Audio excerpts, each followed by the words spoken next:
que ela, acho que ela é advogada e tal, é uma advogada trabalhista, e ela recebe muitos processos, e ela citou uns exemplos e tal. E nisso eu repostei o que ela me explicou, e muita gente começou a me mandar mensagens sobre situações que ou eles passam ou eles conhecem alguém que passa. E aí um ponto que eu vi, assim, que me fez pensar a respeito disso, é como a gente está acostumado na nossa realidade, e aí eu digo a realidade do Brasil, né, não aqui da China, mas a realidade do Brasil, a trabalhar 12, 15 horas e achar que está tudo certo. Mas na China, isso é muito errado, é escravidão. Assim, é palpável como o brasileiro, a galera que vem comentar nas minhas coisas, não consegue enxergar a realidade do Brasil. É demais, assim, de entender que incomoda, né, um massacre da Praça da Paz Celestial, um negócio que aconteceu 35 anos num país onde essas pessoas nunca vão pisar, provavelmente, mas não incomoda a fome e a pobreza do Brasil. Então, acho que a gente tem que começar a enxergar esses problemas do nosso dia a dia, né? Entender que a nossa realidade talvez não seja melhor do que a de um chinês médio. Talvez não seja. Essa questão de trabalhar muito, de ter 2 horas para descansar em casa e dormir, de ficar 5 horas no trânsito. Isso não acontece aqui na China.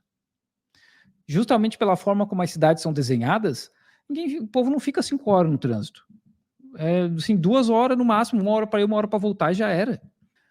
Como o cara falou aqui, a galera do Uber trabalhando 12 horas, e aí se vende essa ideia de que o cara do Uber é um empreendedor porque o cara não vai se enxergar como escravo.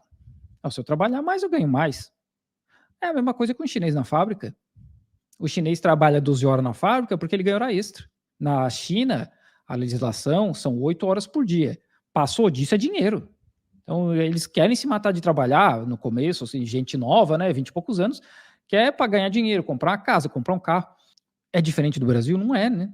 E aí se vende essa ideia de que na China é uma escravidão porque orientalismo, sinofobia, toda a propaganda que a gente vê contra a China de situações que existem no Brasil hoje, que já existem no Brasil há bastante tempo. Então, a gente tem que começar a perceber isso na nossa realidade no Brasil. Não é para não se preocupar com a escravidão na China, que não existe, né? O meu chefe não consegue entender. Para vocês terem uma ideia, o meu chefe chinês, ele não consegue compreender a ideia de que eu fiz faculdade à noite e trabalhava durante o dia. Ele não consegue isso, porque aqui na China quem estuda não trabalha, é só estudar. Não, então, para ele não faz sentido isso. Então, não é que a gente não tem que se preocupar com o que acontece do outro lado do mundo. A gente pode se preocupar, mas a gente tem que se preocupar com a nossa realidade. A gente tem que se preocupar com o nosso vizinho, com os nossos colegas, com a nossa família, a galera que tá aí trabalhando 15 horas por dia. E não ficar nessa coisa de, nossa, que absurdo, o que o governo chinês está fazendo. Mano, aí no Brasil, a gente não vai conseguir resolver os problemas dos Estados Unidos, da China, sei lá. A gente tem que focar no nosso. E aí eu também vou no outro ponto, que a gente vê isso muito do pessoal da comunada aí, e a primeira vez que eu vou falar isso é: se organizem. Se organizem. Se organizem quer dizer, achem grupos que vocês compartilhem as mesmas ideias e trabalhem para tentar construir um Brasil melhor. Óbvio que a gente vem aqui na internet, eu moro na China, então é muito confortável para mim ficar falando dessas coisas, mas quem tem aí, tá em casa e pensa aí todo dia, pô, como é que eu faço para ajudar? Como é que eu faço para mudar o mundo de alguma forma? Para melhorar alguma coisa? Acha aí a cozinha solidária do MST, não sei, um partido político que tenha essas ideias voltadas para tentar, né, tirar o trabalhador dessa situação degradante. Se organizem. Se organizem quer dizer vamos trabalhar, sabe? Vamos fazer alguma coisa. Porque não adianta ficar pensando no chinês escravo enquanto tiver cara do iFood apanhando para um branco burguês qualquer, sabe? Porque foi entregar uma parada aí e o cara não quis descer do elevador e tomou tiro. A gente tem que fazer alguma coisa nesse sentido. Como que a gente faz? Se organizem. Se organizem. De novo, é importante a gente ter uma ideia global da coisa, porque isso não é um processo único, né? A gente não vive numa ilha, a gente vive num mundo que é conectado cada vez mais, mas se preocupem com os seus, com os próximos do lado, sabe? Vizinho, parente, amigo. Como é que a gente pode ajudar eles? Como que a gente pode trabalhar para que essas pessoas que estão próximas da gente tenham uma vida melhor? Porque vocês não têm como trabalhar para fazer o tiozinho da minha fábrica aqui, que trabalha 38 anos como eletricista, vocês não têm como fazer a vida dele melhor. Eu posso fazer alguma coisa, porque eu trabalho aqui, eu sou o chefe do cara, né? Mas vocês aí não tem como. Então, quem que vocês podem ajudar? A comunidade de vocês. Aqui na China, não tem eleição direta para presidente, não tem eleição direta para governador, mas tem muita atividade de bairro, de comunidade, ou de condomínio, quando o condomínio é gigantesco, né? Eu não sei quantas pessoas moram nesse condomínio aqui, mas lá em Guangzhou, eu morava num condomínio de 60 mil pessoas. Então as pessoas se juntam para tentar melhorar a vida dessas pessoas que moram nessa região. E é tudo voluntário. Tem, né, sempre um ou outro membro do partido que está ali organizando e tal, e aí esse cara, às vezes, é um político de carreira, mas, de modo geral, o pessoal é voluntário. É gente que se oferece para trabalhar pelos outros. Então, como é que vocês podem ajudar? Quem que vocês podem ajudar? Vocês podem ajudar quem está próximo de vocês. De novo, procure um partido, procure algo que encaixe com a visão de mundo de vocês, o que vocês querem, porque a gente ficar só aqui na internet conversando e tal, isso não vai adiantar nada, sabe? Não vai para frente em lugar nenhum. E se a gente depender do sistema que a gente tem hoje, também não vai mudar nada. A gente vai continuar, eu vou continuar recebendo mensagem no Instagram de cara que, sei lá, é um assalariado que comprou um Celta em 60 vezes, reclamando da escravidão da China. Cara que tem que trabalhar aí 6, 7 dias por semana para pagar um apartamento minúsculo, sabe? Então a gente tem que fazer isso. Façam isso. Façam isso. Não tem outra opção. Se a gente não lutar pela gente, ninguém vai lutar. Não tem outra opção pra gente.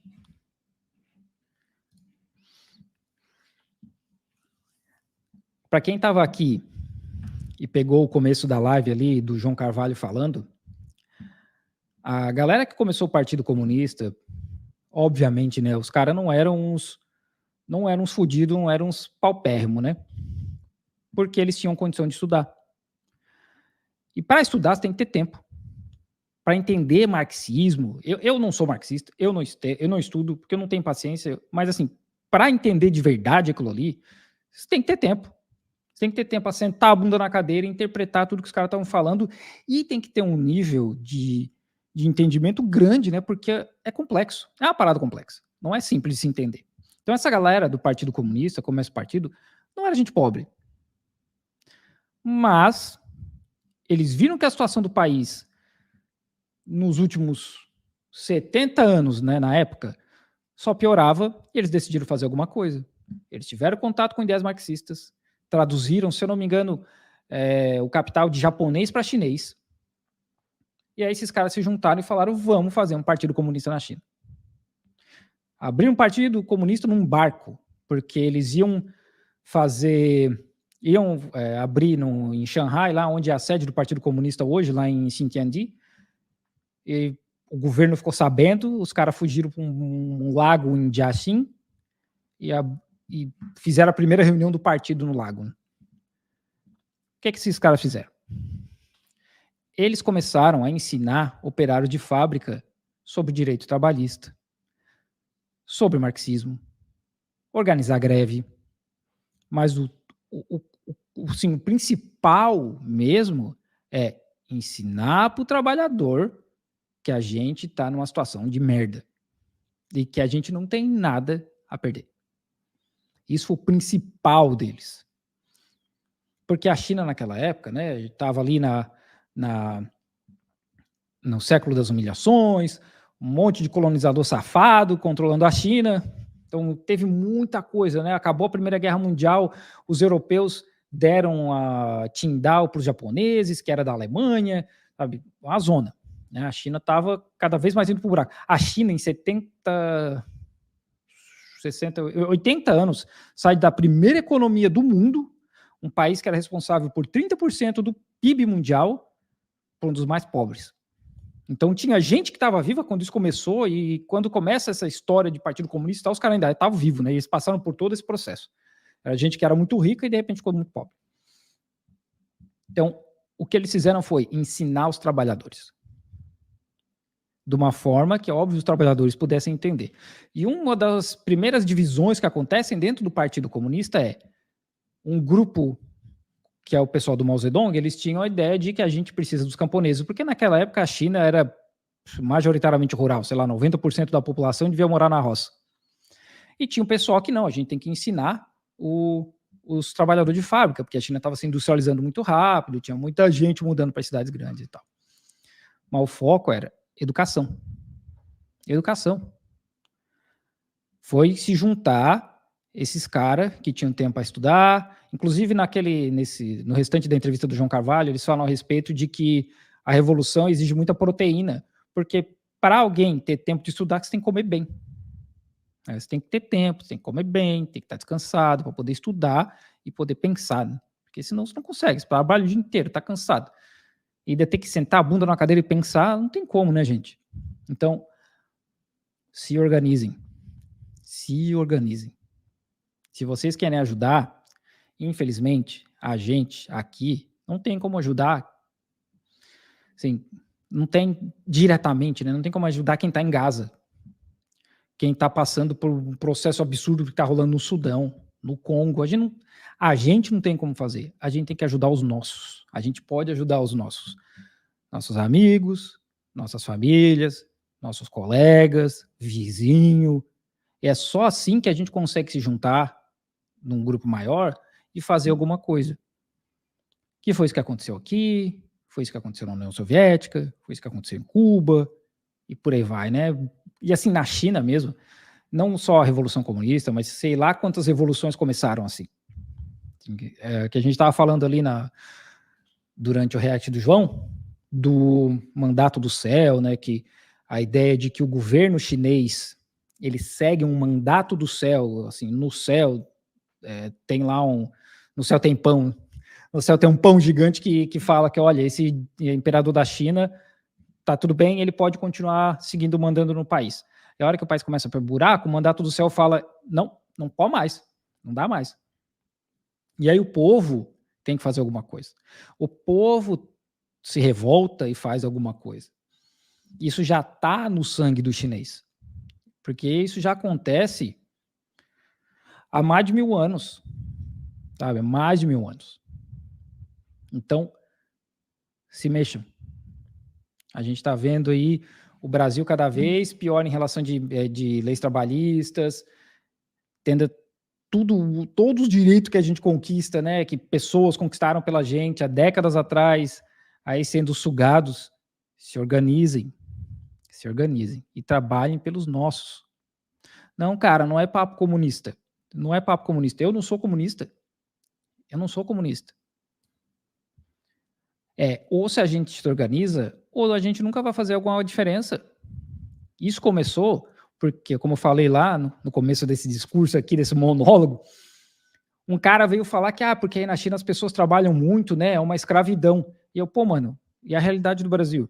Por que te preocupa um chinês trabalhar 12, 15 horas por dia, mas não te preocupa o teu vizinho trabalhar 12, 15 horas por dia, o teu primo trabalhar 12, 15 horas por dia? Porque o cara tá preocupado com um chinês aleatório, sabe? Porque as costureiras da Shein trabalham 15 horas por dia. Ok, isso é um problema. Mas e a Zara, que tem trabalho análogo à escravidão no Brasil, a Riachuelo? O que vocês podem fazer por essas pessoas no Brasil? Porque nas costureiras da Shein vocês não podem fazer nada. Não tem como, vocês não vão ajudar elas. Como que vocês ajudam essas pessoas no Brasil? Se organizem. Estudem. Estudem. Não só marxismo. Estudem. Eu não vou estudar marxismo. Eu não tenho paciência. Eu tentei ler Lenin uma vez, achei chato pra caramba e larguei de mão. Mas estudem. Tem muitas outras fontes. Tem muito vídeo na internet. Tem podcast. Tem muita coisa. Sabe? Estudem. Se organizem. E ajudem os próximos.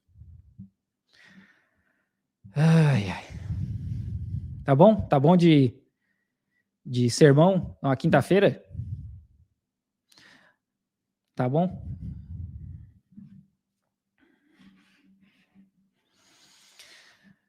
Ai. Cara, você não tem paciência para estudar, irmão. Ok, para ti, né? Ok, mas trabalha de outra forma, ajuda de outra forma. Tem outras formas da gente ajudar. Sabe? Tem outras formas. Ai.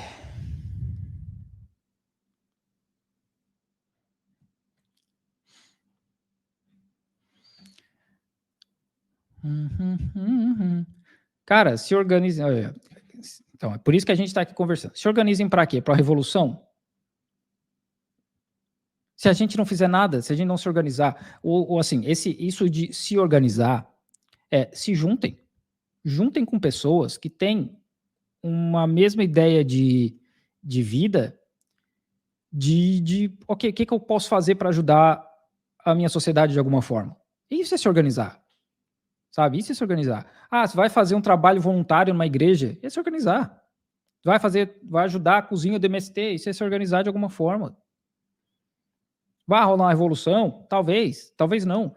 Mas essa é a forma da gente poder ajudar.